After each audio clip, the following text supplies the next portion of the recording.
ህወሓት በአፋር ክልል አዲስ የጦርነት ትንኮሳ መጀመሩ ተሰማ።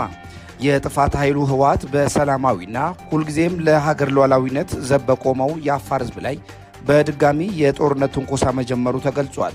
ቡድኑ ካለፈው ጥፋትና ውድመት ትምህርት ከመውሰድ ይልቅ አሁንም የአካባቢውን ሰላም መረጋጋት ለማደፍረስ አዳዲስ ትንኮሳዎችና ትንኮሳ አዘል እንቅስቃሴዎችን እያደረገ ይገኛል። ይህ አዲስ ትንኮሳ ቡድኑ አሁንም ከጦርነትና ከቀውስ ትርፍ ፍለጋ እንጂ ለዘላቂ ሰላም ፍላጎት እንደሌለው በግልጽ ያሳየም ነው ተብሏል።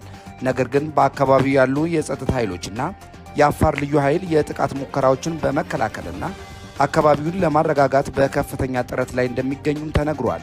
ቢሆንም ግን በትግራይ አዋሳኝ ባሉ የአፋር ቀበሌዎች ላይ የሚኖሩ አርብቶ አደሮች በትንኮሳው ምክንያት ቀያቸውን ጥለው ለመሰደድ እየተገደዱና ለከፍተኛ የስነ ልቦና ስጋት ውስጥ መውደቃቸውም ተሰምቷል። የአፋር ልዩ ኃይልና የሚሊሻ አባላት ከሀገር መከላከያ ሰራዊት ጋር በመቀናጀት ትንኮሳ ሲፈጽምና የመሬት ወረራ ሲያካሂድ የነበረው አንጃ ላይ ይህ ነው የማይባል ኪሳራ እያደረሱ እንደሆነ ከስፍራው የሚወጡ መረጃዎች ያመላክታሉ።